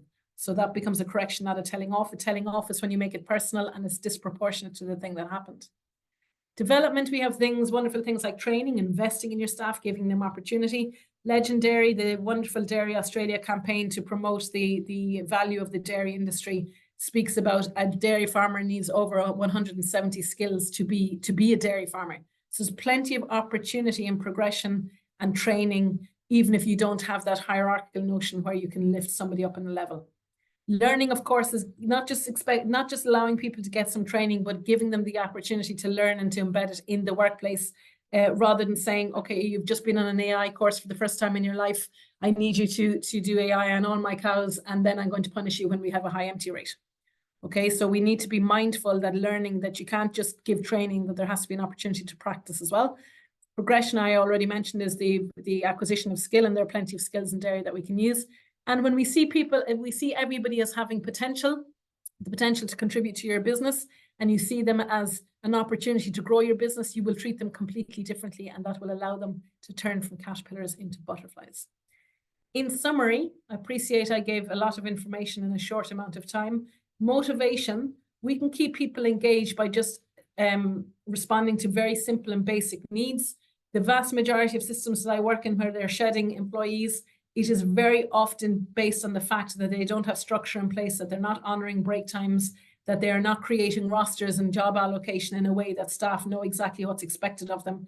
And so they are collapsing their own systems on something they had complete control over.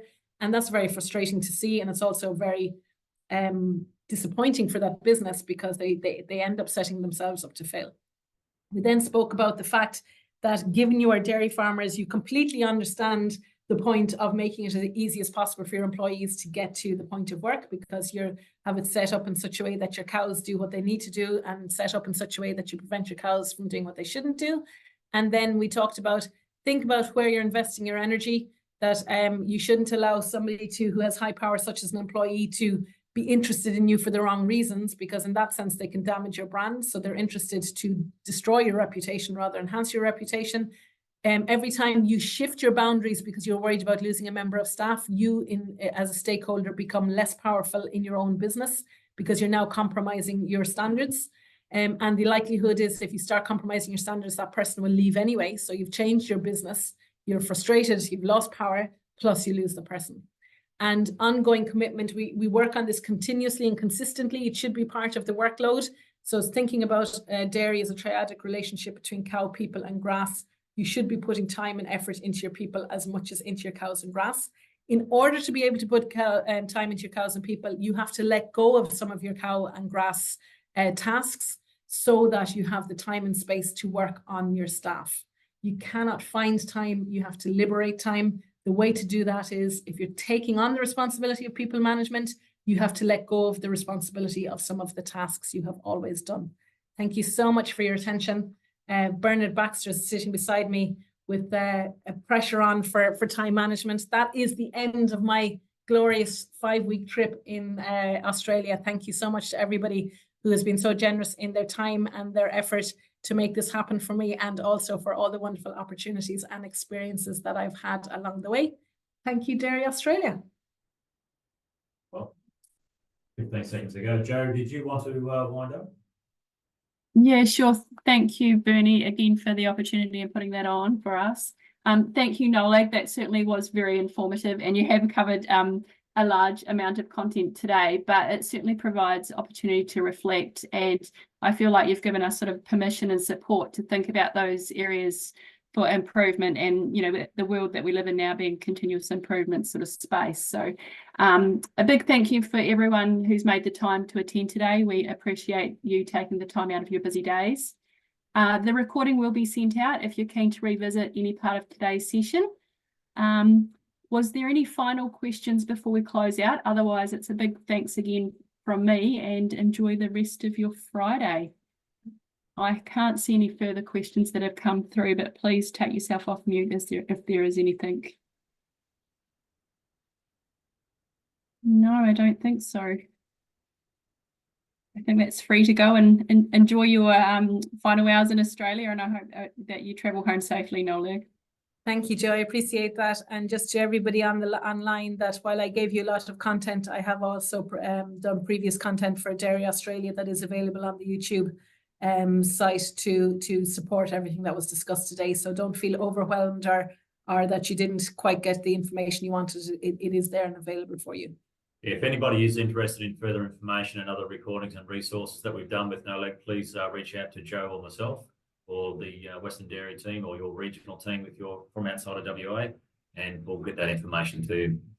So thanks once again. Thanks, Joe. Thanks to the Western Dairy team for wanting this topic and enabled us to provide the opportunity across Australia.